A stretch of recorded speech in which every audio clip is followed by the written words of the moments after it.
Welcome to this week's edition of Dugout Dish Podcast. I'm Andy Kirikides, joined by my wonderful co-host, Keith Glasser. How we doing? Great. How are you? I didn't trip you up this time. I threw you for a loop last time. Yeah, you did. We got another special guest on today. I'm going to kick it over to you for the intro, Keith, and we're going to get rolling. Yes, tonight.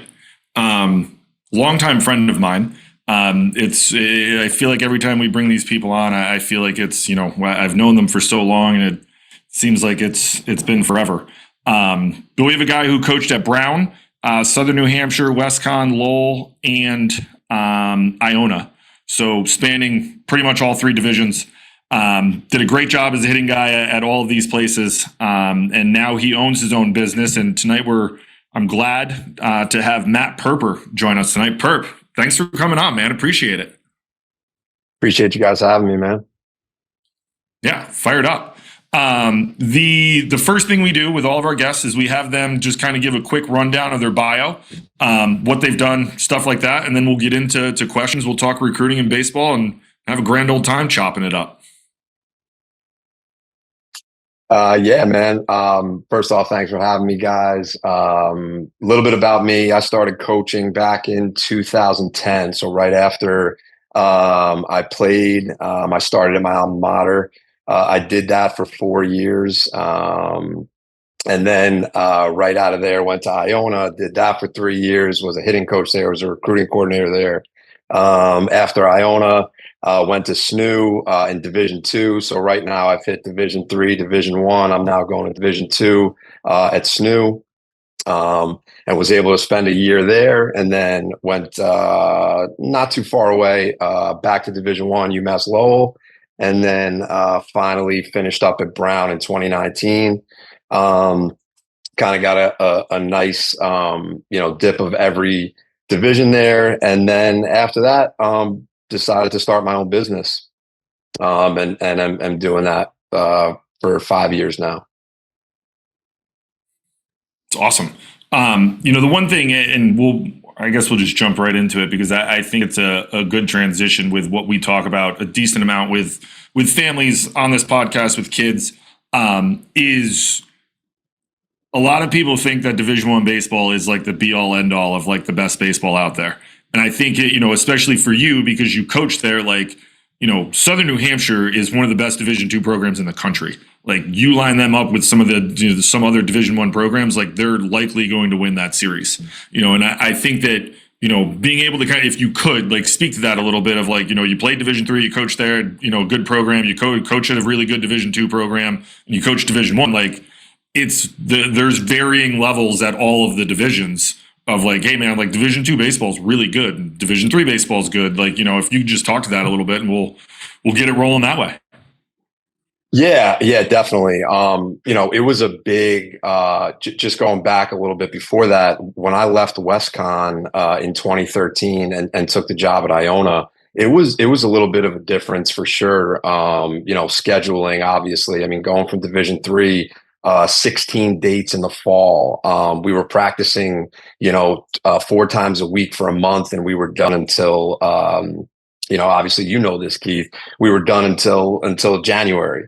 So between leaving Division III, going to Division I, and just getting that basically the whole fall to be able to meet with the guys, kind of have your philosophy, put out and things like that. So, and then you go to Division II, where a little bit colder up there, but the baseball was probably the most intense in the first 2 spots that I was at, just based on, they have a little bit less rules regarding things. So we were able to, get more time with the players. And in turn, obviously, we had a lot of success there. Yeah, I think the one thing, like, because I coached Division II baseball, like there was a notice, like I was super naive to it. And it's probably because, admittedly, when I was younger, I thought I knew everything. And I didn't, I still don't. But, I played Division I baseball, and I was like, I'm going to go coach Division II baseball in the Gulf South Conference down south. Like how good can this be, right? And I show up, and like we were 6th in the country, and there's dudes throwing 90 all over the place. We ran it up against a first rounder, top 10 pick actually out of Southern Arkansas that year. The Florida Southerns, the Tampas, the Southern Arcs, like it's big boy baseball, and I think so many times, kids and families kind of get so hung up on like, well, I want to play Division I. Like, yeah, man, that's awesome. But like this Division II program is recruiting you and they compete nationally. Like you could go to this program and be middling or get your teeth kicked in every weekend. And it's not like, is that experience worth it? You know what I mean? Like, or you can go to a place where, to your point at Division II, like you do have more time with guys. Like you can develop more. You can play just as many games. You can compete nationally and kind of see where you stand. Like there's what is that experience worth? And I think sometimes, because everyone sees the Alabamas and I guess in baseball we'll call it the Vanderbilts and the Arkansas and the Ole Misses of the world with their facilities. Like, yeah, it's great, but there's other places at the Division I level that don't have that. You might be better. Like other Division IIs and IIIs have better facilities. You're going to have a better experience at those places. That I think if we can get out of the mindset of just Division I's the best.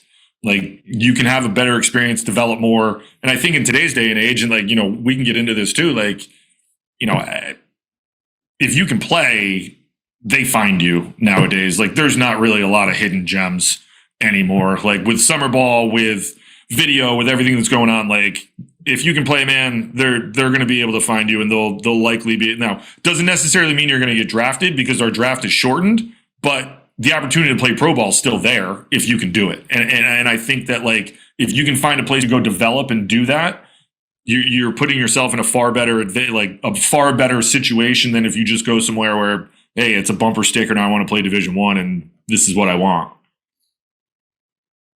Yeah, I mean, I also think that being a student is not for everybody. And when I say that, obviously, there are some really smart kids that aspire to go to some pretty high academic schools, and I've been a part of that, and I think it's great. But I don't think it's for everybody. And there are certain kids that would love that development time, that some Division II schools have that D1s and D3s don't have.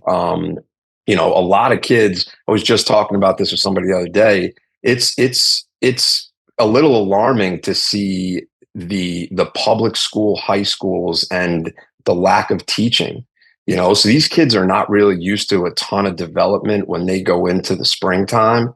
And it's tough for certain kids. I mean, there's certain kids that pick it up quick. There are other kids that need that time. So I think for everybody, it's different, by the player. You went through an interesting transition, and I don't want this to come off douchey, but like you went from Iona to Southern New Hampshire, and you went from a program that has its issues, right? Like for those of us who are in the know, like that's a hard place to win. You can get some good players. You don't have the best facilities. So you go from that to Southern New Hampshire, where the bar is kind of like College World Series or bust. And I think that this is something that we try to talk about with our families is the experience of the program you're in and the culture that you're a part of, right? Like there's something to be said about walking through the doors and your expectation is we're going to win 38 games and we're trying to make it to the College World Series versus like, if we play really well, we got a chance to make the conference tournament. And I think that's something to consider. And it's hard sometimes when you're 16 to wrap your head around what that means, because that experience that you have on a team that's got a chance to go do something really special is way more valuable than being able to say when you're 35, having a beer with your buddies that you played Division I baseball. And the farther I get away from being a player, I think the more I realize that, yeah, like we were in a good spot. Like we won. Maris had, we'd won a lot at the time. So I had that as a part of it, but it was the people that you were with and the expectation within the program that kind of really made it go. And you probably saw like the two ends of the spectrum there of a program that you went into where you needed to build, and then you get to Southern New Hampshire and it's like, dude, strap in because like we're trying to win something. And I think for players, that's something they have to consider. Yeah, man. Yeah, it was a totally different experience. Snoo's a well-oiled machine. That's what Scott did up there for as many years as he did. He's now obviously associate head coach at Penn State, but he built a program in Manchester, New Hampshire, where I think a lot of people would use the weather as a huge crutch for them. He didn't, and for me, going from Iona, like you're absolutely right. Iona doesn't have a field on campus. I think that as a Division One program without a field on campus, you're immediately already behind the eight ball. I said this, for a while now.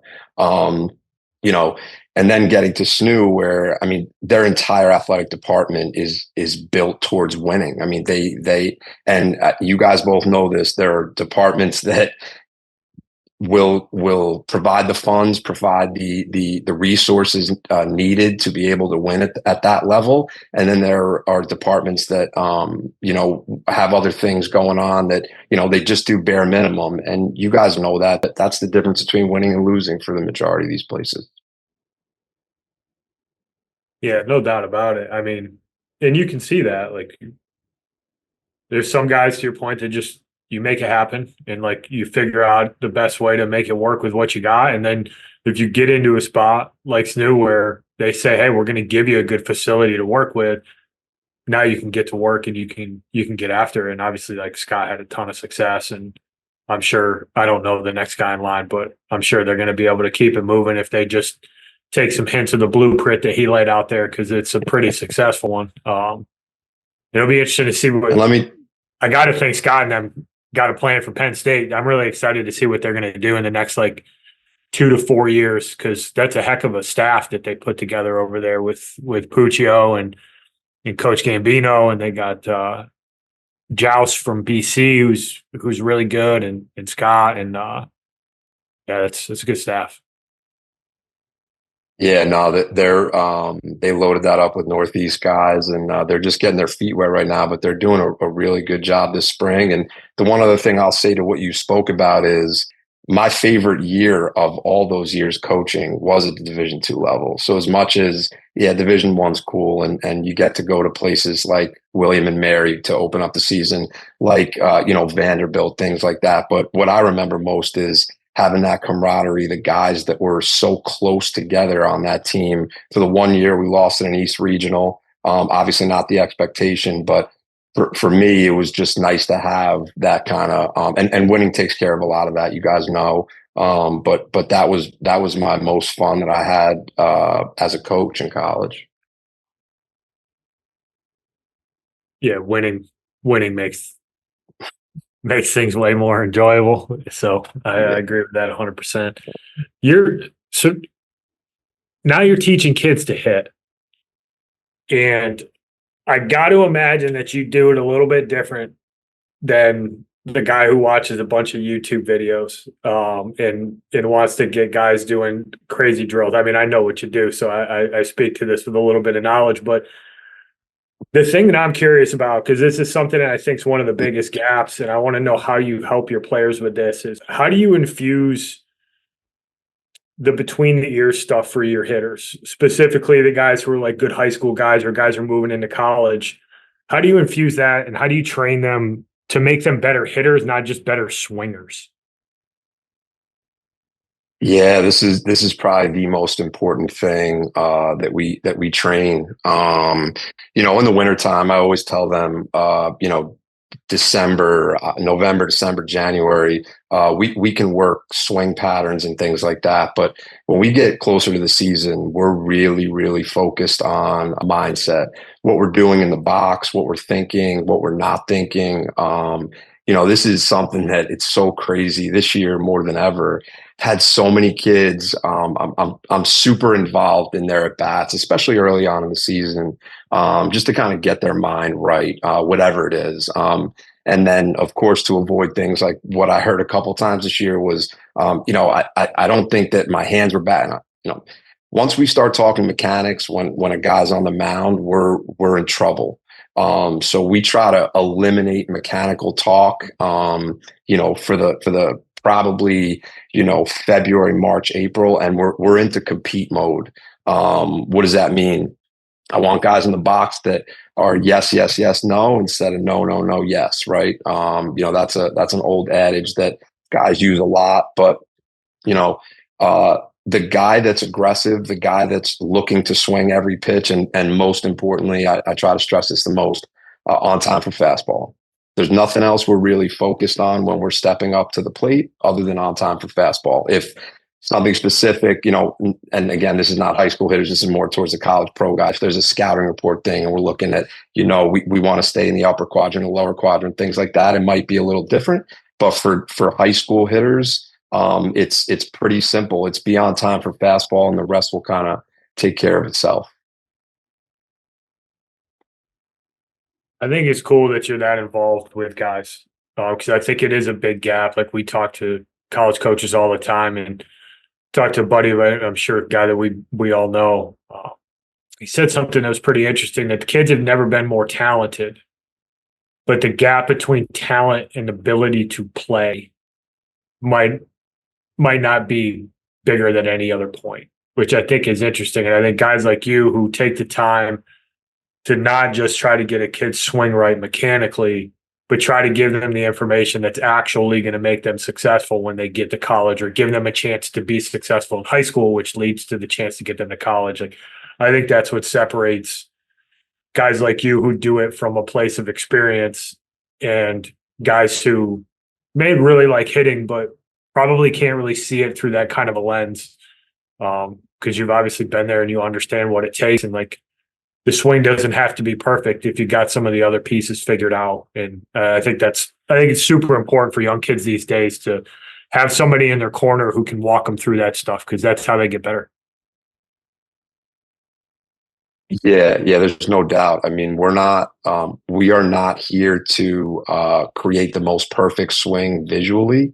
We're here to create a swing that can be duplicated. But I mean, I think most importantly, we're here to create a burst, like one burst, right? Like, I tell guys all the time, it could be 0 for 15, like one swing changes your mindset, right? Like, this is not, and obviously you guys know this, like, mindset is everything in this game.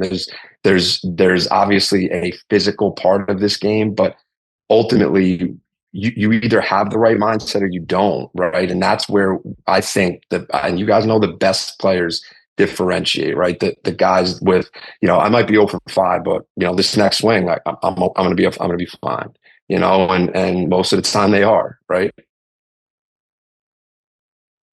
Yeah, I think the compete part is a huge thing too for younger hitters, because I think a lot of younger guys that succeed in college, and we've all seen it, like, they get to college and they get to us, and like, they struggle with that compete factor when they get into the fall, because all of a sudden you're seeing, and I think that I think the secondary stuff at the college level is better, right? Like, Grasset was on with us last week in a podcast, that peek behind the screen here, of people, like, it's not out yet, but we were talking, like, not a lot of not a lot of college freshmen are intimidated by velo anymore.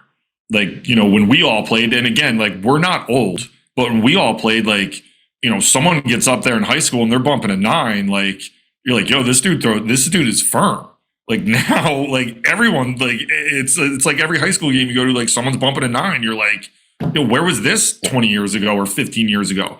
So I don't necessarily think that the freshmen in college are intimidated by the velo, but I think, like, that compete factor a little bit goes out the window when they start seeing some of the breaking stuff of college guys, because it's like, yo, I've never seen a slider like this before, or two-seamers that bear in on my hands, or change-ups that are running away from me, like, and all of a sudden, like, if they're not on time for that first fastball, and a little secret when you get to college, like, the older pitchers are going to know within 1 or 2 at bats where your holes are, and it's going to spread like wildfire, and all the older guys are going to try to expose it, and you're going to get frustrated, because if you don't get your swing off, and there is some truth to this, like, we were talking with Soups the other day, and he was like, college pitchers aren't good enough to locate everything, every single pitch. Like, you're going to get a fastball to hit, and I think sometimes for younger kids, when they don't have that compete factor, like what you're doing with your guys, when they get to college, like, they don't get that swing off in that fastball, and it's like, shoot, man, like this at bat's over. And they're like, and you can see it, like they foul it off and it's like, here comes the sliders away and they just wave over breaking balls in the dirt and they walk back to the dugout dejected. And I think sometimes like it's getting them to understand, like, you have to go out there and compete. Like they know exactly what you're doing. And you hear it every year. You get in exit meetings and guys are like, they know I can't handle the breaking ball. Like, yeah, but guess what? When we go play somewhere, like it's going to be on the scouting report that you can't handle the breaking ball. So we have to figure out a way to either handle the breaking ball or hit the fastball, like one of the two. And I think and I'm getting long winded here, but I want to make the point of like being able to teach kids and what you're doing to compete in live at bats and doing those things, because we've all seen it. And like guys will struggle, and the first thing they want to go to is like, yo, are my hands where they're supposed to be? Am I going too far out? I feel like I'm striding this way. And it's always a mechanical thing instead of like, hey man, it has nothing to do with mechanics. Like you're just locking up on literally everything. Like I just need you to get up there and just swing. Just swing. That's all I want you to do. Just swing. Go get a fastball, come out of your shoes and see what happens. And I think, it's such a results-based business, unfortunately, that we like kids do they get hang up. And I'm sure people are tired of me saying this. Like, man, you hit 400 in college. People are like, yo, that dude can flat out hit. Like you knock down a 40 on your test. Like no one's like coming to you and being like, yo, can you help me and, tutor me in science? Like, no, dude, you got a 40. No, you're not good at it. And I think it's hard for people to kind of wrap their minds around that stuff. But that compete factor is something that I think like that's what separates guys as they get older, but separates the younger guys when they can get in there and really start getting burned right away. It's because like those dudes compete. You don't have to teach them that stuff. Yeah, well, first off, to your first point, not 92 is the old 87. You know what I mean? Like everything is. I mean, that's what it was when we were growing up. And I think also, we're in a social media age, right? Like we're in the age of let me post a cool video of my swing. Let my buddies like it and engage with it. But ultimately, is that swing built to succeed off 85, right?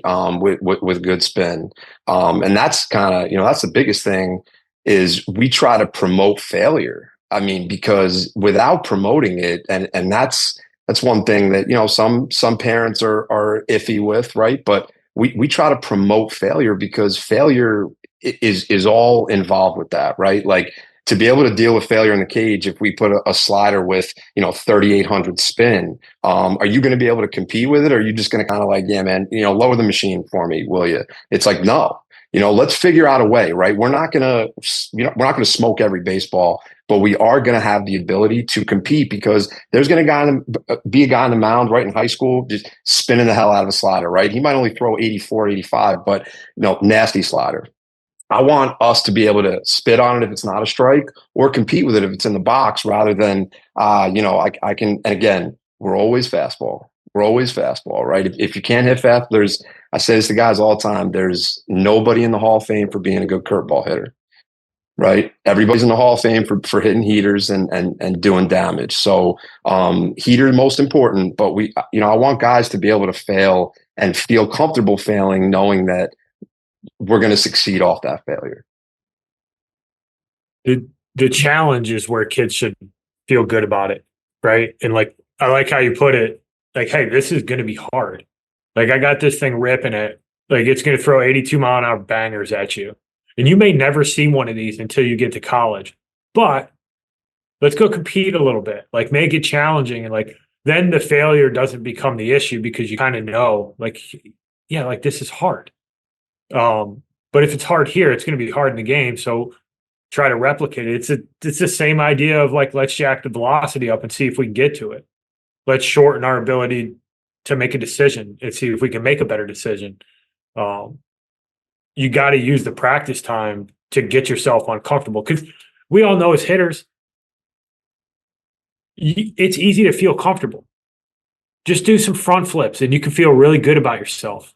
Like, if that's, and there's a place for that. Pre-game BP, the end of your workout, maybe like, hey, like I'm going to just I want 10 feel good swings here. I did my work. Like there's always a place for that. But if you're not challenging yourself to move a little bit quicker, to move a little bit more efficiently, what do you like? You're just making it easy when you actually need to make it hard so that it becomes a little bit easier. Yeah, I mean, the best coaches I've ever been around are the ones that prepare their players for anything, right? So if and the best teams I ever coached, the best teams I was ever on, we prepared for everything. Sometimes we never had to use it. There were other times that we always we sometimes had to use it. So the coaches that are best are the ones that are going to prepare their players for anything. If it's a nasty slider, if it's a really tough at bat, right? Like not every pitcher you face is going to be, heater middle away for you to slam one in the gap, right? We're going to have a time and a place for everything, and we have to compete, man. It's the best player that's always going to succeed because they embrace that, Very rarely, and we all coach for a long time, but like very rarely do you have some of your better players or even better hitters that don't have that compete factor, that when you're doing stuff, like they're generally going to succeed at it, or like they're going to go to work so that they can figure it out and succeed at it. Like, and it's, we've all had these conversations with our kids when you get frustrated or whatever, like, hey, there's a reason why this guy is hitting 360 for us and hitting him in the lineup. Like everything we do, he either tries to figure out or succeeds at. And like, it's not an accident. Like, and I think like I always, cause one of my favorite drills is the 3-plate drill with a machine. And I'd have him start in the middle, move up, move back. Like, and we would just I would just mess with the order all the time just to get the different velos. It's different reaction times. And like the guys, the best hitters that we had, they might not be the most successful on it, but they're locked in for all 5, 6, 7 swings. And they're trying to be on time, barrel baseballs, and like there's a process to it. The guys that you can tell that like don't necessarily have it yet, or the younger guys, it's like they get blown up and it's like, that's too fast. Like, man, it's 90 on the front plate. Like we're going to see that quite a bit. Like too fast isn't good enough. Like we're going to have to figure that out. And then, then they're out in front on everything when they get to the back plate. And it's like, you start creating that variation, you can start to figure out the guys relatively quickly of like who's in for competing and who's in for like, this is a machine, this is stupid, I don't want to do it. Like, yeah, man, you're going to hit 100 and sit next to me on the bench. So you have one of two options here. And I think that like, being able to create that variation and create that challenge, like it shows you that compete factor that you were talking about earlier, but also like, generally speaking, the best guys are the ones that end up like doing very well in those things. And it's like, these guys can do it. Maybe we should work towards it. Yeah, you just said it too. Process, right? Like everybody's got a different process and how they go about doing things, right? Like I'm sure you've had some hitters that are probably no tee, right? Like don't want tee, you want to go right into front toss. Like Andy said before, like front toss, we call them ego boosters, right? They're good. They fill that head up a little bit, but hate to break it to you hitters out there, that's not hitting in a baseball game, right? That's making you feel good, and that's kind of getting you feeling flow. But by no means is that going to get you to hit 90 or 85 or anything close to it, right? So I think the process of how guys go about going, through those things like that drill, love that drill, right? Like to have them, make timing off 90, timing off 80, but having the ability to understand barrel control. And those guys may love that machine and may not like front toss or vice versa. But ultimately, it's competing in whatever you ask them to do, because really that's baseball, right? That's having the ability to on a given night compete with whatever it is, right? Like is it a lefty, a sidearm lefty that's going to be super tough on lefties, but kind of coming in on righties? Is it a righty with good sink that we have to prepare for? Everything is different, and how guys prepare in those processes are the difference between the better ones and not. The intent that kids show during drills, I think it's massive. Like we used to do, I was never like a huge drill guy, but when we would get on the field, specifically at William and Mary, we had rounds, and every round had a purpose, right? And we would have the talk with the team before the season because some of it goes against your natural intuition as a hitter and and we would try to explain to them, like, this is why we're doing this, and this is the purpose behind it. It's a drill. We don't want you to hit one hoppers off the second baseman's chest in the game. We want you to hit doubles through the gap, but here's why we do it in the first round on this particular day. Or we'd have a ball flight day. Murph used to do some wild stuff. He'd get the big square screens, and he would measure it out from home plate, and he would tie a string. And the goal was to hit it up the middle below the string. So we were like really trying to control ball flight. All the good hitters were totally bought into trying to execute the drill. And then there were guys who generally didn't play much who would get their swings in. And it was funny how that worked out. And it was just like their intent was, this is what you're asking me to do. I understand why you're asking me to do it. Now I'm going to try and go and execute it. And then there were some guys being like, well, I'm never going to have to move a runner anyways. So why would I want to hit it to the right side of the field? It's like, because we need you to win a game for us. And like, there's a reason why we do this. But the kids who had the intent and weren't worried about looking cool, or those are the ones who always ended up being able to hit. And I don't think it's a coincidence, because I got like a 15-year sample size. And for 15 years, the guys who took it serious and just tried to execute, they were generally pretty good. Yeah, intent is everything for a coach, right? Like you want guys to buy in. Obviously, the best teams are the guys that buy in the best. But yeah, I mean, guys are always either upset over lack of playing time or things like that. So I'm just gonna half-ass this drill, and it's like, well, coaches are watching, right? Coaches watch those things. You may not have to do this specifically in the game. Like, we talk all the time. Launch angles kind of. That awful term that people use all the time, where it's like people don't define it afterwards. So they just use the term launch angle. And the thing about it is that, launch angle is the way the ball comes off the bat, right? There was a launch angle in the 1800s. There's going to be a launch angle in the 3000s, right? Like it's not going away, but what is it? It's about understanding you as a hitter, that in BP, those line drives to the second baseman are doubles in the gap, often 92, 93, right? And that's what you guys were trying to preach there, and there's no surprise, right? The best guys, the ones that competed and did well in the game, were those guys that took the drill seriously. There's two things there, right? Like, one, the intent behind stuff, and then two, like your ability to be able to understand how, like, BP is not game pitching. Like, you're actually trying to train things that are likely to happen in a game. And I think the third thing, I guess, is like, coaches are watching all the time. Like, we talk about this all the time. Like, you get, like, how many times as coaches did you have conversations with kids who are like, I'm not getting enough burn. I don't have an opportunity. Like, man, you have an opportunity every day. Like, I watch you go into BP, and there's zero intent behind any of the swings you're taking. We're asking you to try to hit balls up the middle like this, and you're just pull spinning everything. Like, what makes you think I'm going to put you in the lineup? And by the way, you're a singles guy, and all you're doing is sitting up here and hitting 17 hoppers to the third baseman. Like, and I think, like, I used to have this conversation with freshmen sometimes, like, when you do situational rounds, like, you'll do the move the runner, like, and they'll pepper the right side, just moving runners, right? And then you get into hit and runs, and all of a sudden it's like panic, and I'm out in front of everything and yank, and it's like, man, like, the move the runner and the hit and run is literally pretty much the exact same thing. Like, we're creating a void on the right side of the field. All you have to do is take that same swing.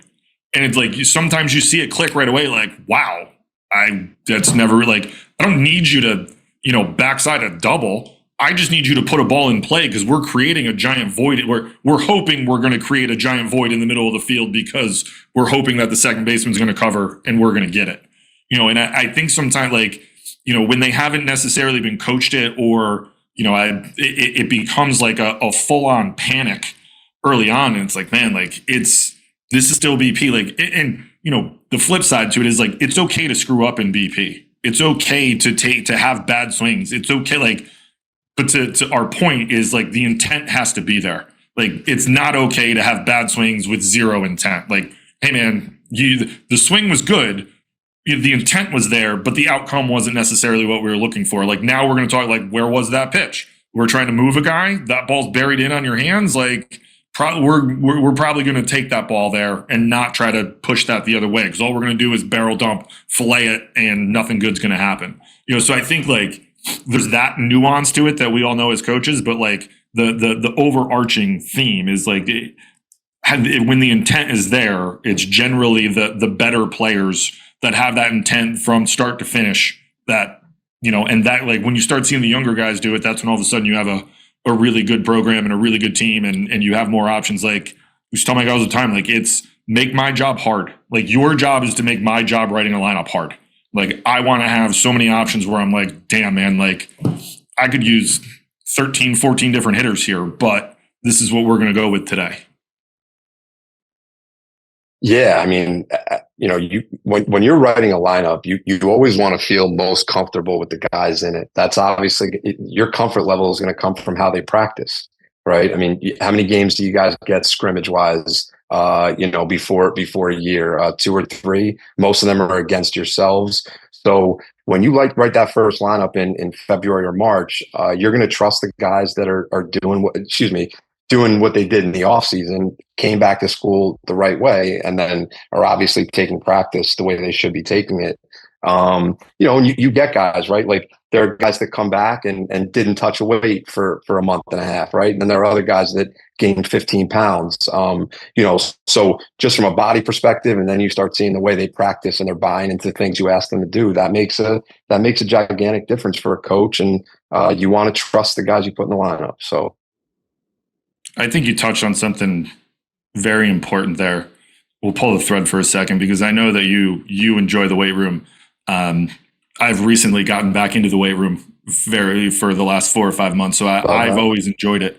But like, 2 things. One, we'll talk about the importance of it, because it's super important. I think like for us growing up, it wasn't necessarily something that was hammered home. Like, we kind of grew up in that era of like, it's going to make you stiff and you're not going to be able to throw, and you're not going to be athletic. Like, and that's just not true, right? But I think the other thing is, and it's important for kids to know this going through the process, like going through the recruitment process, but also when you get to college, like, the coaches know, like, it is blatantly obvious when you get back to campus whether or not you've put in the time during the off season or not. Like, we can tell usually by the end of practice 1, like, these 5 kids literally did nothing over break.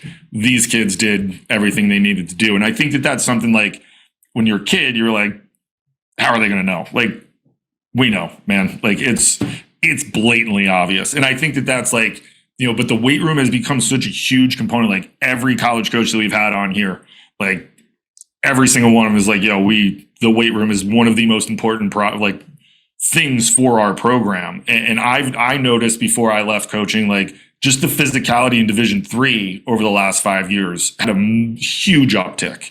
And we were in the weight room a lot. So like, we were generally a little bit more physical than some of the other teams. And like, they started closing the gap a little bit because it's become such a huge component of college baseball. And I think that like, if you want to play at the college level, like, you need to get in the weight room or get with somebody who knows what they're doing. And you can go smash weights. Like, that's awesome. You have at it. But like, you need to be in the weight room, because you're going to get the campus, and like, you have to be physical, not only from a playing standpoint, but just from a pure load management standpoint and injury prevention standpoint. Like, the amount that goes on, like, you played Division III baseball and coach it, like, the load management in Division III and Division I, like, they're very similar, right? Like, you like, there's still a lot that goes on, but that Division I, man, like, you're playing Northeast Division I baseball, like, you're on the road the first 6 weeks.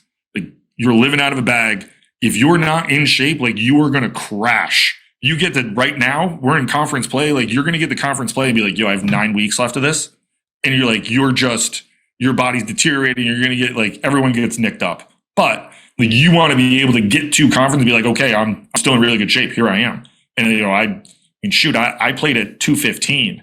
Like, but it took me, my freshman year where I just came in at like 195 and I was like 180 by the end of the year. I was like, I can't hold up like this. I had to put on a lot of weight, especially as a catcher. Like I had to start at 215 because I usually finish like 207, 205. Like you're going to lose weight, but like to be able to handle that, like you have to be a physical kid. And I'm not saying I was a huge kid. Like I love the weight room. Like I'm one of the smaller kids in college baseball now. If you transport me from early 2000s to now, like I'm a smaller dude, which is wild to me. Sorry, that was my rant. No. Please, you could have went for another 10 minutes. Honestly, mobility and strength are the most important part of today's baseball.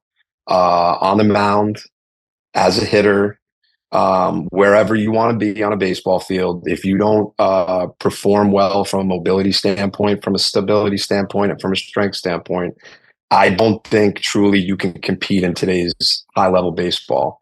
Why do I say that? I say that for a few things. First off, I'll make this as clear as I can. So this probably just puts it away. I will not work with an athlete who is undersized, underdeveloped, and is not working toward leaving that stage. So if I get a kid, for example, that's 140 pounds soaking wet, and his mobility is poor, I'm virtually stealing money from that family, right? That kid is not going to get better in a timely fashion, and he's going to struggle, like you just said, potentially get hurt. It is such a part of today's game where it wasn't when we played, right? I mean, it was kind of just, that guy has a lot of, his arm's whippy, right? But it wasn't like, yeah, he's whippy because like his ability to be able to create that separation is incredible, right? So like hip mobility, and the list goes on and on, shoulder stability, and mobility. So yeah, I mean, to say this, like my first year in Division I baseball, we were on a coach bus 16 hours each way for 6 weeks. You guys know, like it's so the ability to lift may not be there, but stretch and do stuff on your own has to be there in order for you to maintain what you did all winter. But yeah, I mean, strength is such a part of what we do on a daily basis that if one of my athletes is not on a program specifically, we'll either stop working for that period of time if he's taking time off, or we will address that because it's honestly as important, if not more important, than what I'm doing with them in the cage. A lot of kids don't have swing issues; they have strength issues, and like some of the I imagine that some of the movements you're trying to get kids to make, they're really difficult if you're not physically strong enough to get the barrel to go where you want it to go, right? Or you don't have the mobility necessary to get in a position to launch the barrel. And one of the biggest things that I saw with the hitters that I had at William and Mary were super physical. We had a bunch of really physical guys. None of them had perfect swings, but they're all freaking really strong. And you had guys who were steeper entry points. You had guys who were a little bit flatter, who, if they weren't as strong, probably get exposed because a little bit less bat speed, a little bit less room for error. Now you got to start a little bit earlier. Now the breaking ball becomes a bigger issue. But that physical strength was really the reason that they were able to be good, because they could generate bat speed. They could get into positions. They didn't have to start early because they had the prerequisite bat speed to be able to get the velocity. And I mean, we could get after this forever because the importance of it. But I think it's even more pronounced in today's game because the athletes are bigger, the athletes are faster, they're stronger. So if you're a high school kid and you're not getting after it 9-10 months out of the year in the weight room, that's the lowest hanging fruit there is. You want to get recruited to play college baseball, be bigger and be stronger. And you got to fight and chance, because it matters when you get up there. Like it really does. Like stronger you are, the better chance you have to hit. It's that simple. Mobility equals adjustability. and that in today's game is virtually everything, right? I mean, you see guys with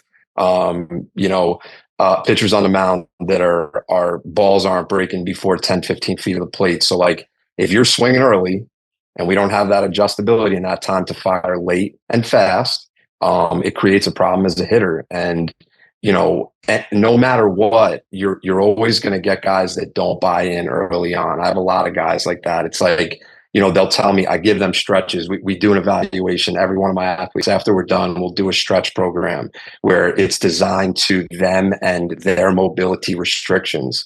After a week or two, I'll know if they're doing it. Like it's that simple. It's not, it doesn't take a long time to see it, because a lot of them are deficient in, most of the mobile joints, right? Your hip joint, your shoulder joint, your ankle joint. So for most guys, just working on the mobility in that area, forget about strengthening it. That will give them the adjustability and things like you're talking about right now, for sure. I love the word adjustability, because I think that the reality of hitting, like we see all these highlights, like we saw that, I don't know if you saw the highlight of that Charlie Condon kid from Georgia hit it over the freaking batter's eye. Holy crap. But most of your swings as a hitter you're not perfectly on time. It's not perfect flush, perfect ball flight. Like you're a little bit out in front or you're a little bit behind, but you're strong enough to sneak the barrel too, and you've got some barrel awareness. Like that's the reality of hitting, is that most of your hits don't come on perfect swings. They come on a little bit of barrel awareness, like being able to yank your hands inside to sneak a barrel to something, like having the feel to get into your legs on a ball that's down and you're able to put a good swing on it. And that picture perfect swing is far from the reality of most swings. And the adjustability portion of that, which is tied into your mobility and then tied into your physical strength, that all equals a really good hitter. Because everybody can hit the middle fastball when it's right there, but can you stay on a ball to right field and get it through the 4-hole with 2 strikes and a runner on second base? Like those guys are really good hitters. Other guys can hit, but they're not hitters. Yeah, and the best part about today's game is there's stats for that. There's stats for guys with 2 strikes and off breaking ball. I mean, everything has a stat now, and those are valued by organizations. Some, not all, but yeah, man, that matters. Where like when we played, like it was more batting average. It was really the straight up line score instead of like, yeah, man, that makes a gigantic difference being able to do those little things.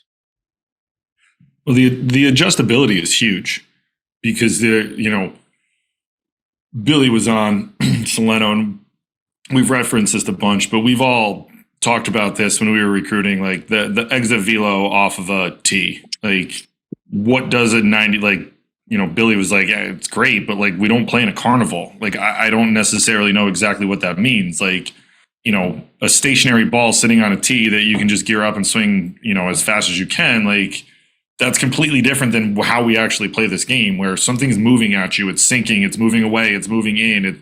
There's ride to this fastball. Like there's so many variables that go into it that, and to your point, Andy, like I used to always talk about with our hitters, like you could be perfectly on time.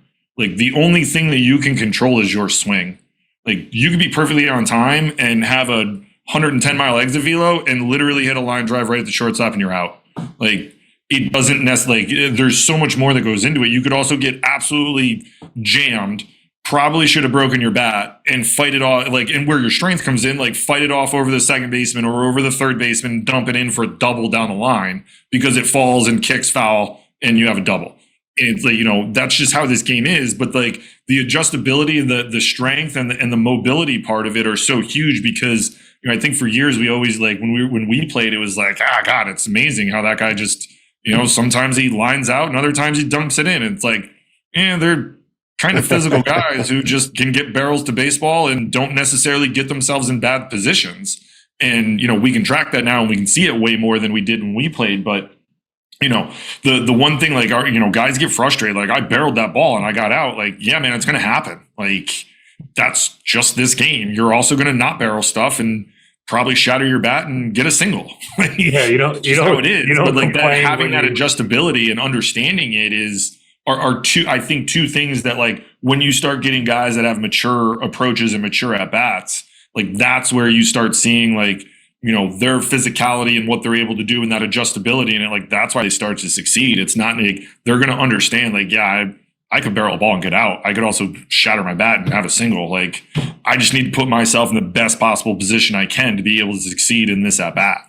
And that's, that's a, CJ Rhodes, who is now out of baseball, but he was at Randolph-Macon for a number of years. He always used to stand in the third base box and be like, mature approach here, mature approach. And dudes would just absolutely line drive baseballs all over the field. And it's like, well, a bunch of mature approaches here, just torching baseballs around the yard. Like, no wonder they're 10th in the country right now. Like, good job, guys. But there's something to it. Shout out, CJ.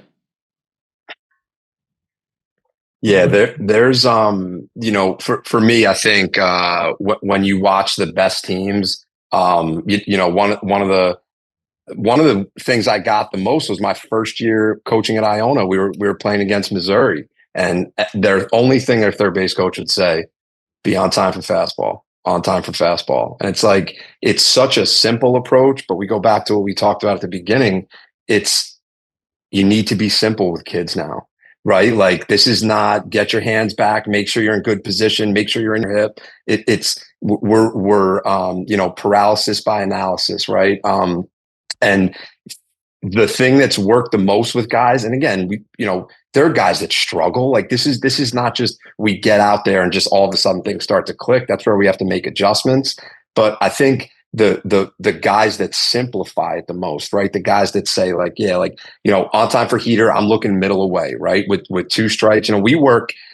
I was going to say this to you guys before. I want to make sure I remember. We work a lot with two strike approach. Now, there are some coaches that hate it, but the majority of coaches, and that's obviously me being in the college game for as long as I was, we always had time for a two strike approach.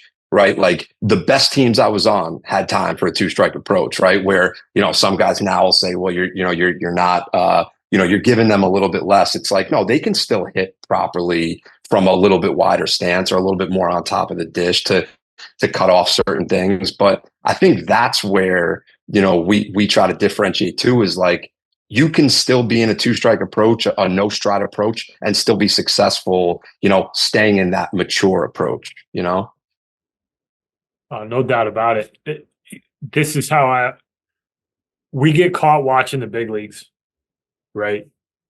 You watch those guys play, and to a certain extent, there is some truth to, like, an out is an out is an out. But that's true when your team fields 993 on the year. And basically every ball that hits a glove is an out. Well, here's the reality. Most of college baseball fields 960-ish, and some worse than that. Over the course of a season, the difference between getting a ball in play and not striking out wins you games. Like, it's magnified at the college level because defenders don't have as much range. So there's more likely that you're going to get a ball into a place where nobody can catch it. Defenders aren't as good, so there's more likely that they're going to make an error. You win games by extending innings. You win series by getting into a bullpen early. And the big difference could be that you don't strike out 13 times in a game or 15 times in a game, and you strike out 9 times in a game. You might have just got yourself another bullpen arm during the series just because you didn't strike out 6 times, or you got a ball in play with a guy on second base and you got him to third, and it doesn't seem consequential even with 2 outs, but then there's a pass ball, because that's more likely to happen in college. Like, it's so much different in the college game. And I would bet my money that every single college coach preaches some sort of a legitimate 2-strike approach for just about everybody in almost every situation. Now, there's situations where you got your 4-hole dude up, there's 2 outs, there's nobody on, like, hey man, just go try to leave it. Like, if you strike out, you strike out. But if there's a guy on base, we can't just be punching all willy-nilly with no approach. And yeah, I think that if you don't, I think the other downstream effect is that if you teach a kid to do it, you're teaching them fundamentally, you're teaching them body control, the adjustability is built in. You're adjusting the way they approach in a bat. They're probably staying a little bit later. They're dialed into specific zones. Like, there's so many pieces of hitting that are getting taught that are translatable to the other plus counts, right? If you're a really good 2-strike hitter, you're probably a really good plus strike hitter because you got a better awareness of the strike zone. You can narrow down on certain pitches in certain zones. And like, those are the guys who are really good, in my opinion. Yeah.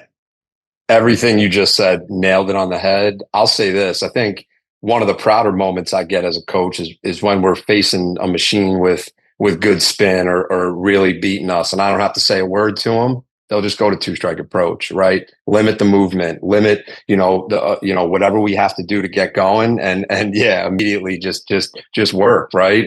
And that's where, like you said, and again, this is going back to, like, if you have a good enough team, you guys coach this game for a long time. The best teams we ever played were the ones that wouldn't strike out, right? And it's like, metal bats, man. Like, that's another thing that we didn't really discuss, but like, using metal bats, it's more of a reason. Put the ball in play, get jammed, right? You're not breaking your bat. You're probably hitting it, if you're strong enough, over the third base of the shortstop's head. But the ability to make contact, I think, is there. I just don't know if it's preached and taught enough.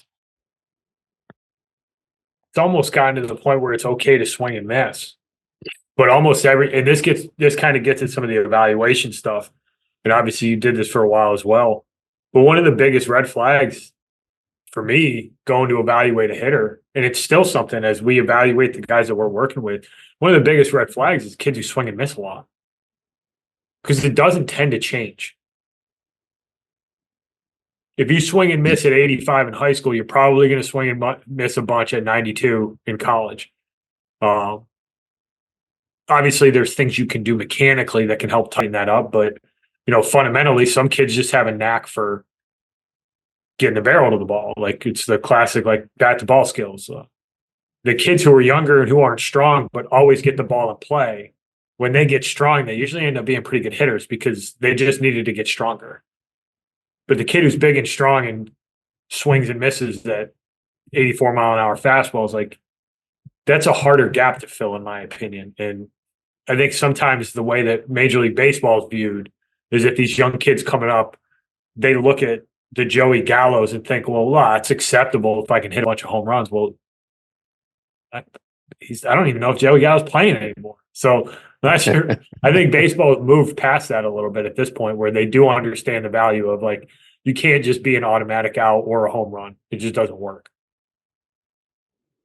I can promise you there's no college coach preaching swing and miss. I can promise you that the majority of the professional organizations are not preaching anymore. I think they're starting to move away from that because they see, obviously, the best teams you're seeing right now, the Astros, those type of ball clubs that don't really strike out much. They have good athleticism all around. So yeah, striking out is a major red flag. And like you said, strength, once a guy's strong and is usually under, that's usually the miss, right? If guys are missing fastballs, they're usually underneath.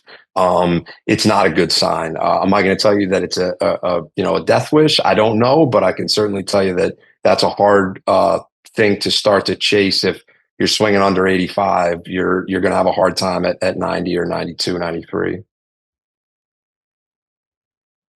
Do you do a lot of the high top of the zone stuff? Love it. I think that's the thing we work on the most. Yeah, is staying above everything. I think that if you can control the top of the zone, the bottom becomes a lot easier. But yeah, we're very big on high T. I am a T guy. I know there's a lot of guys that are kind of iffy on it. I like guys to work off that because it gives them the ability to feel certain things, barrel turn, things like that. But yeah, we're always working top to bottom. Yeah, it's always interesting because I was a hitting guy too. to hear how people frame it, because everybody has like slightly different terminology, and different ways to get to the same objective. And it's always interesting. And I see a lot of guys that I really like what they do put an emphasis on top of the zone stuff. And I always thought that organically would clean up some entry stuff for guys. Because you can't barrel dump.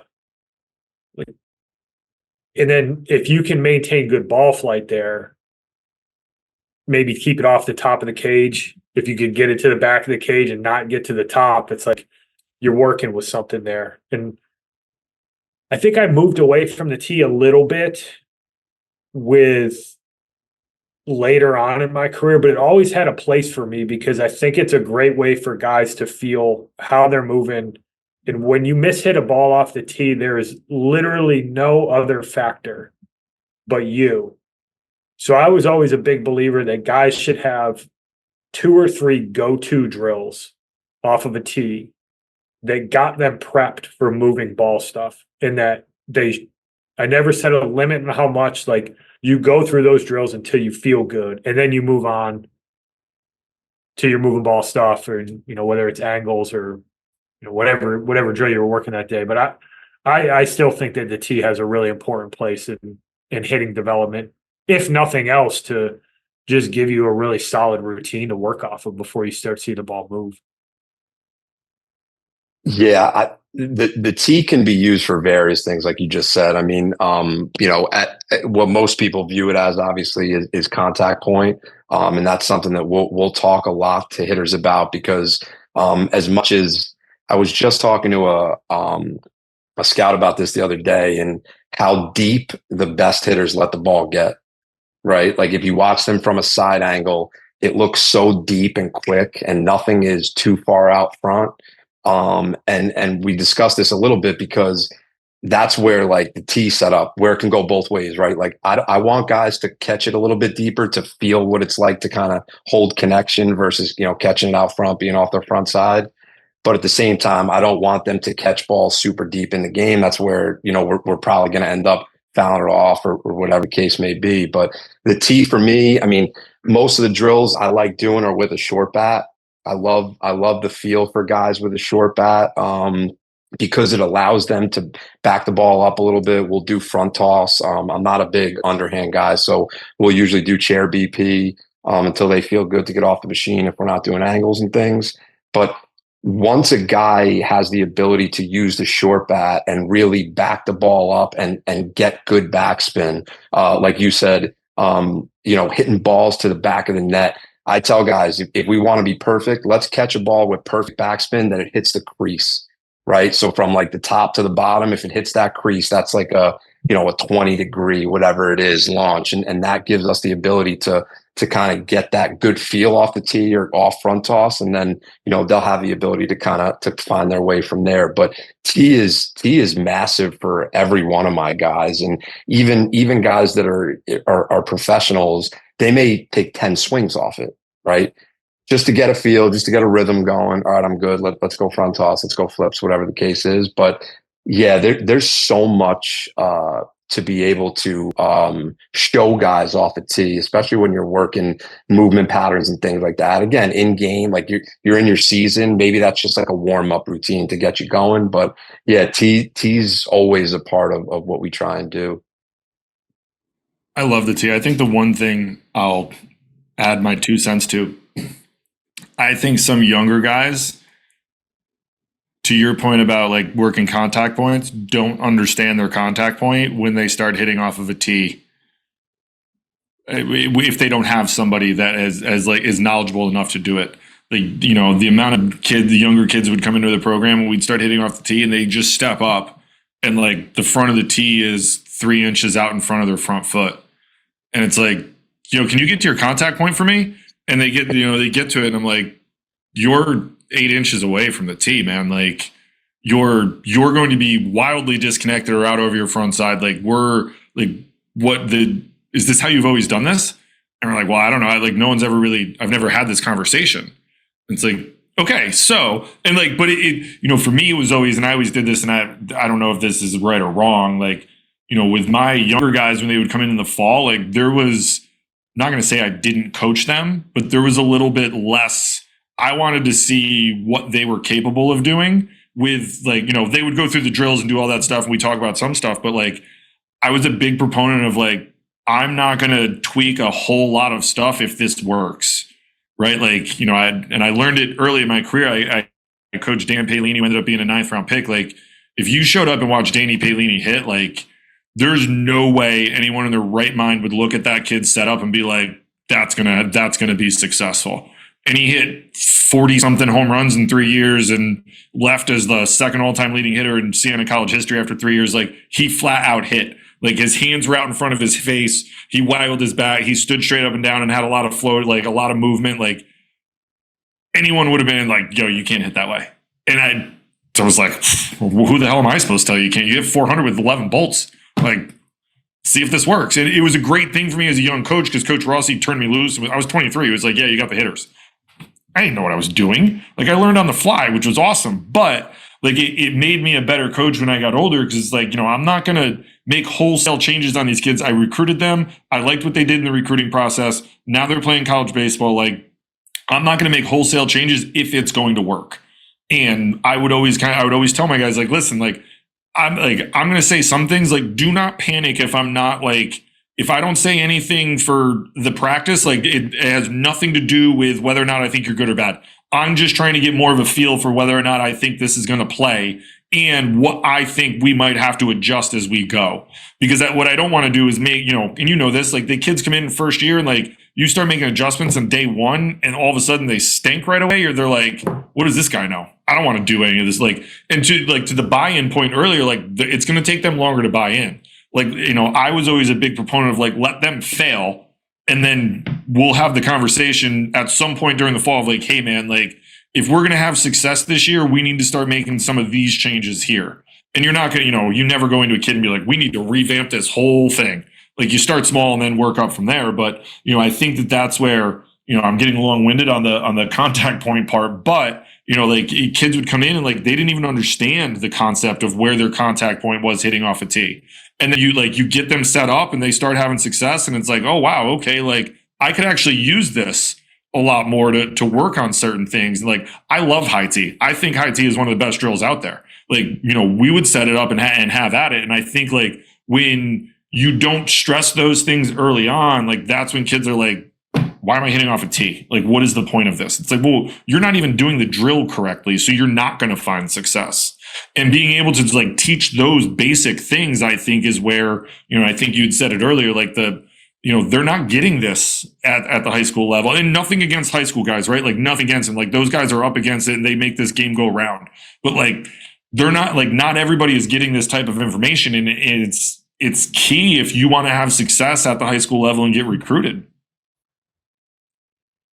Yeah, absolutely. I think a lot of high school coaches do what they can, right? They're teachers, they're, you know, teachers in the school district, they have full-time jobs. That's not, you know, their full-time job is not to teach baseball, right? And then you have other programs. I went to Fox Lane the other day to watch their practice. Matt Hillis is a good buddy of mine, their head coach, who's been, you know, winning there for 20 years, right? And it's like, they just got a brand new turf field with 4 cages and every cage has a hack attack in it. And it's like, no, not every school had the first overall pick, you know, out of there. But man, like, this is just different. This is not high school. This is college baseball, right? And everybody's different, right? Like, there's different high schools and things like that, but you want to try to prepare your players the best that they possibly can be. And you know, it's no fault of theirs, but you want to have kids prepared for whatever they're trying to do. And, you know, that's your job as a coach.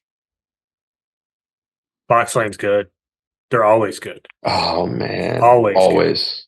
Always. Yep. No, and that's a testament to coaching, because when you're a public school, you're subject to who shows up at that school. And like, obviously there's some talented kids, but they are never bad. They're always in the mix. Always in the mix. I got one more nerdy hitting question topic. So Let's do it. there's 2 things that I always thought were super important. Tempo and verbiage, right? And I always had, for some reason at William & Mary, we had leg lift guys, but they all had different leg lifts, different styles, different ways to get into position to hit. And each one of them had a different cue that made sense to them.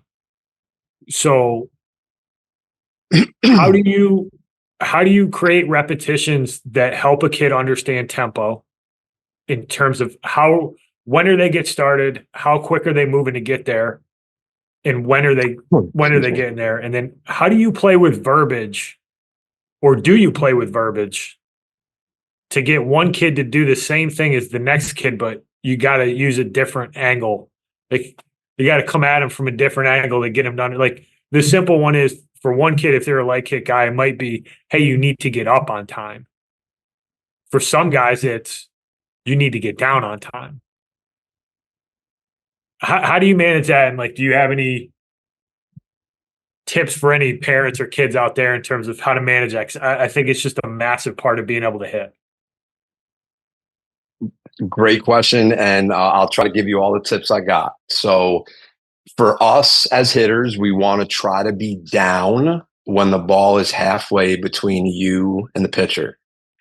So what does that mean? That means that if we're 60 feet 6 inches away, 30 feet 3 inches. No, I don't need you to get a ruler out, but that's kind of our where we want to be at foot strike. Now, guys throwing 95, let's get down a little bit sooner. Guys throwing 65, 70, maybe we have the ability to get down a little bit later. But that's kind of our go-to in terms of when I tell guys to get down if they're having an issue in the game, and then they work off that. In terms of tempo, it's a really good question. I think every hitter's tempo and rhythm is different, right? So there are some guys that kind of tap and do more upper body. There are a lot of other guys that use their lower body as a rhythm component. One of the most important things I try to tell guys is, I want you in the posture that you want to be when you're striking the baseball while you're going forward towards the pitcher. Okay. So for a lot of guys, they like standing up. They like to have kind of that like rocking rhythm. As the pitcher starts to go, maybe they're starting to get their leg up. They're starting to break. We create a little bit of hinge, okay, which we didn't talk a lot about tonight, but hip hinge is a gigantic part of a hitter and their ability to be adjustable, right? So for the guys that can't hold that hinge or don't create a good enough hinge in the swing, that may have trouble moving, that's where this kind of gets a little lost on them. But the guys that have the ability to hold hip hinge while they're moving forward, so you don't need to get it, into that kind of, that posture when the guy's looking at it for a sign. But I want you in a position to hit when that ball's on its way at you, because really all it takes then is we got to get down and we got to fire, right? Spacing's key, right? So that this all ties in, right, with the whole, if I create a good hip hinge, I have good spacing. But really, and this is where we talk about being on time. On time is giving yourself the ability, as you said, Andy, a little bit earlier, is being able to have the ability to hit a little bit deeper and a little bit earlier out in front and having that big window. The best hitters in the world, right? The Trouts, when Pujols was in the league, I always used to use him as an example because it was like that guy had 8 feet of barrel like control in the strike zone. It was like there was no way to beat this guy, and now like you see certain guys, and this is kind of where the swing is taking us, right, in 2024, where barrel depth is key, right? The more barrel depth we have the ability to get behind balls, and really that's where the damage takes place. So, getting a little off topic here, but really getting down. I don't like telling guys when to get up because everybody moves a little bit differently, right? So there are some guys that kind of get up, get down, and are in a good position to fire. There are other guys that take a little bit longer. But I want them to be in a position to hit when that ball's about halfway. And then that goes with if we're doing BP and I'm 40 feet away from you. If we're having a hard time with timing, let's just think about being in heel strike at 20 feet, right? Halfway and go from there. You said something that I think is really important to circle back on is creating space. I think that is a huge part of guys being able to hit. And like, there's a couple different ways that I think about it is that when you get your cleats in the ground, do you have enough space created to where you can move through your swing? Um, but the downstream effect, and I'm thinking of one guy in particular. We're going to have him on the podcast at some point. He's a guy. His name's Colin Large. He's a 5th-round pick with the Blue Jays, and he was a leg kick dude, big leg kick guy, uh, super feel hitter. Like he's the kid who would come in and be like, "I'm going to shorten up just a touch today." Like I don't like he was always tweaking with stuff, but he was a brilliant offensive player. But for him, it was if he was late getting started, it turned into a rushed gather, which turned into him getting condensed, which means he doesn't have as much space. He starts cutting himself off. He shortens his stride to get his cleat. And it was like this downstream effect. And he was the guy I could look at him and I go, get up on time. Because if he started early, he couldn't fail. Because he always had time to create that space that you were talking about and being able to actually get his feet in the right position to hit the width that he was comfortable to hit at. And then his hands would slide into spot. And now he's got that space for everything to work and line up, and the barrel falls in place and he goes and smashes baseballs. But he's the one I always think of when I think of get up on time, and then you hit on it with being able to create the right amount of space so you can operate.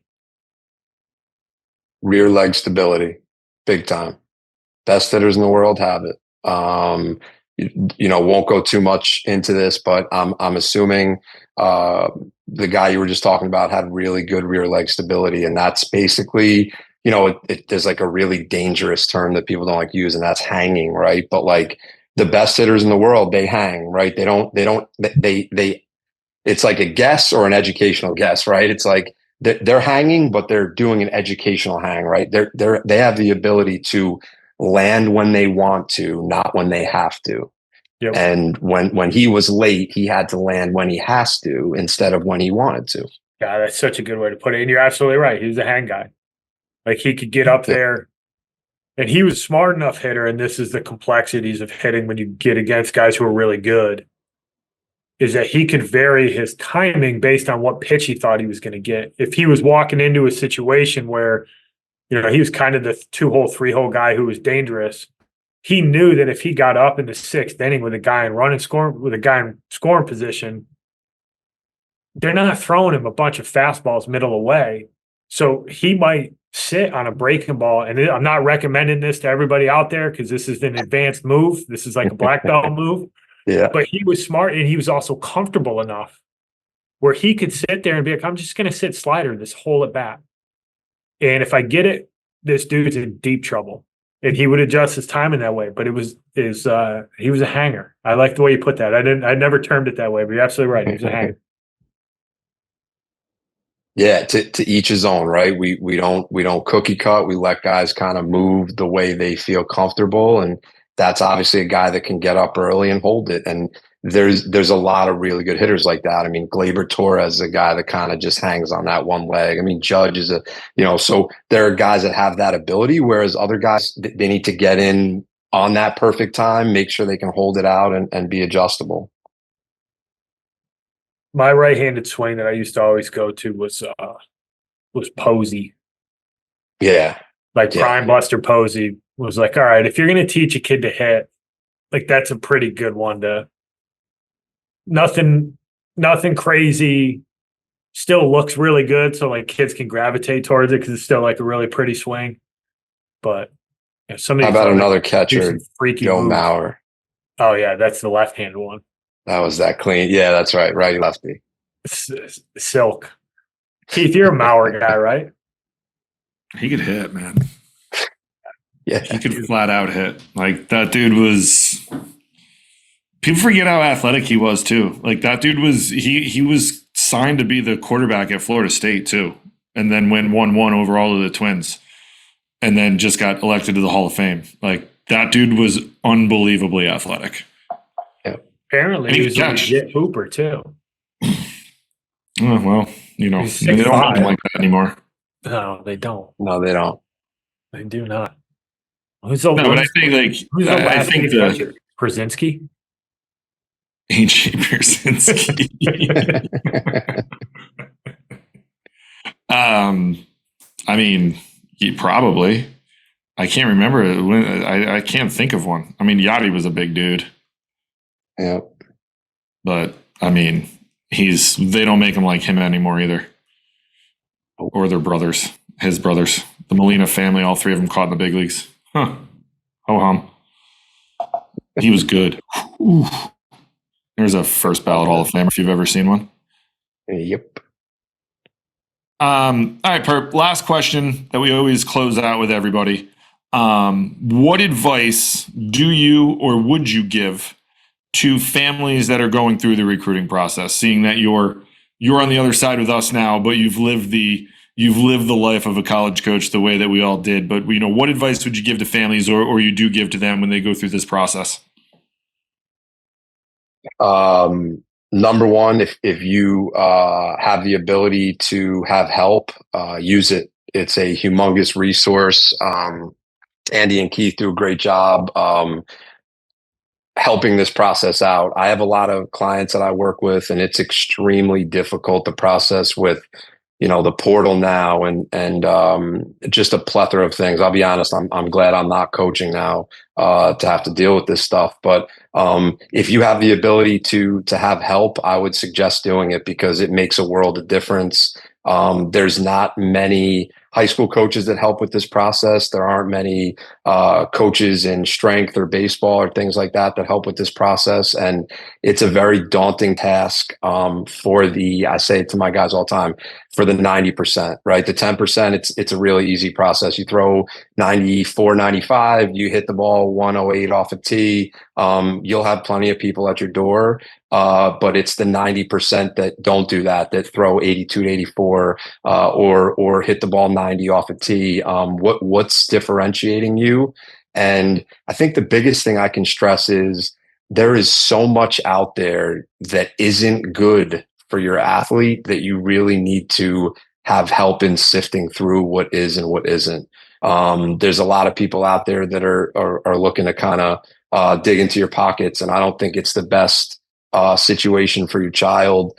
The biggest example is going to a showcase with 400 or 500 kids at a time. I know that Duke's going to be there. I know that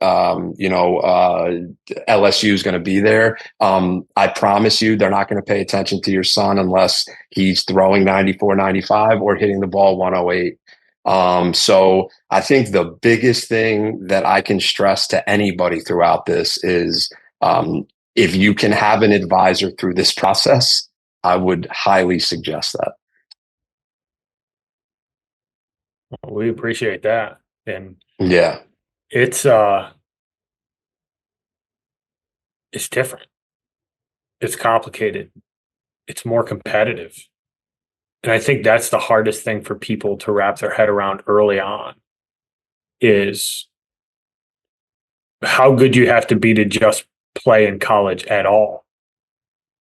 Never mind be a Division I scholarship player. Never mind play at a really good Division II program, and being able to unpack the complexity of it all.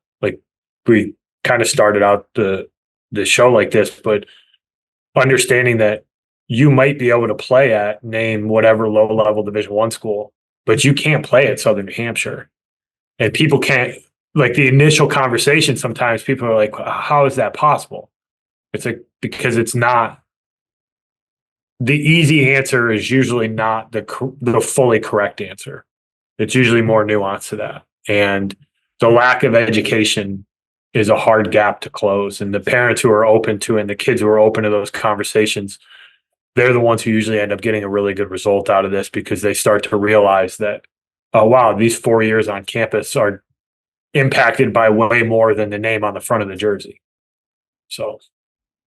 Yeah, and I'll just go off that and say that there's a lot of things out there in terms of whether it's recruiting services, whether it's things like that, but there's certain experiences that if you don't go through, you just don't understand, you don't know, and throughout the process, I tell this to all of my guys all the time.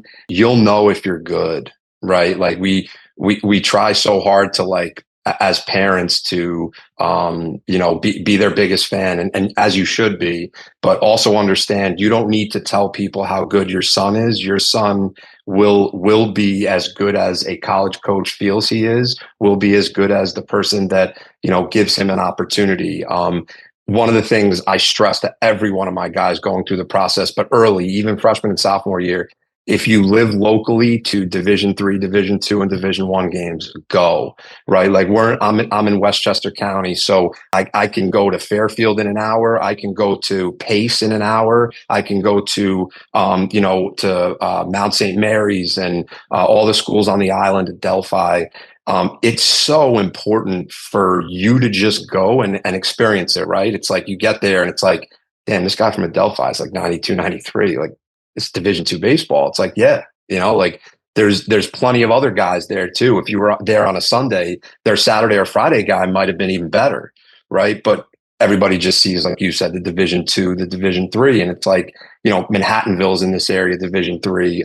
There's so many different schools you can kind of go experience. And again, it's a day trip. It's whatever you make of it. But if you find another team that you feel like you can go play at or want to try to check them out, that's another major thing I like to tell kids to do. And again, if you're not near a lot of college baseball, it's different. But there's a lot of ways you can get to games and check it out.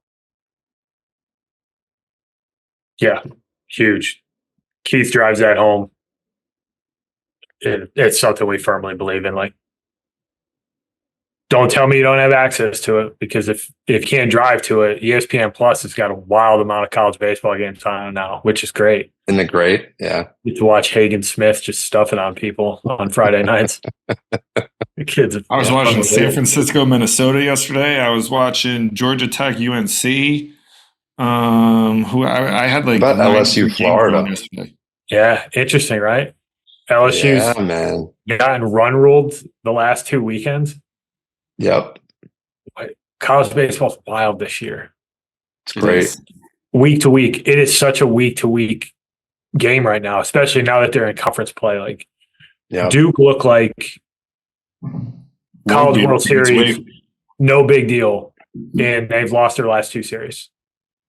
And they might go on a freaking 14 game run starting tomorrow. Like, yeah, it's college baseball. Florida State was 19-0 going into the weekend. Came out of the week like looking like world beaters, and came out of the weekend 19-3. Got their doors blown off. I mean, Clemson might be Clemson. That staff's done a great job. Like, they might be for real. Like, I don't know. It's awesome. The margins are so thin. They're so thin at that level. And then you have Jonathan's favorite team, the Chanticleers of Coastal Carolina, just absolutely destroying baseballs. Like, they hit the baseball hard and far. You watch that Bender kid hit it all, Herb? Yeah, so it's funny you bring him up. I recruited him, not for long, I promise, but I recruited him back. He's an upstate New York kid. Yeah, he's a 518 kid. Is he upstate New York? Yeah, he's a 518 kid. So yeah, I lost touch a little bit, and then I saw it, and I'm like, that's the same kid. I was like, holy, yeah, he hurts baseballs, man. Yeah, he's a fun one to watch. Yeah. Well, appreciate you coming on, man.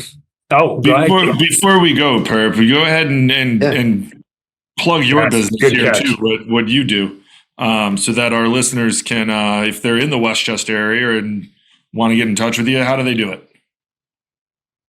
I appreciate that, man.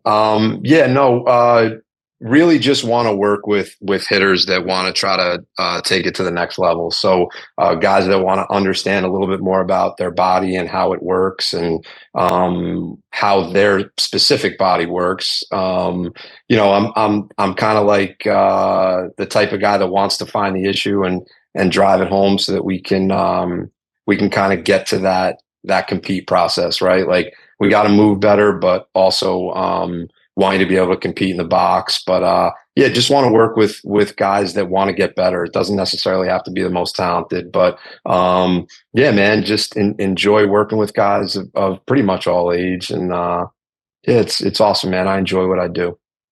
Where can they find you? So I'm on Instagram at mpbase. And then my website is mpbase.net. And you can find all my info there. And yeah. I appreciate you coming on. You've been a friend for a long time. Appreciate you taking the time. I know you got two young ones at home, so we got to be quiet. We're doing the same thing over here. My son was kicking his bed until about 7:30. My wife kept being like, "Is that him? Like, well, go to bed." So it's pure chaos over here. So I can only assume our kids are about the same age. So, but no, I appreciate you taking the time. We really do. Like, we enjoy doing this stuff, and we're able to chop it up for a while here. So this is one of our, not to slight anyone else, this is one of our better talks we've had on baseball in a long time. So like I said, I appreciate you coming on. It's awesome, man. Thank you. Thanks, Matt. Thank you for listening this week. If you're watching on YouTube, go ahead and hit that subscribe button and smash that like button for us. Check us out on Apple Podcasts, Google Podcasts, as well as Spotify. You can follow us on Twitter and Instagram at EMD Baseball.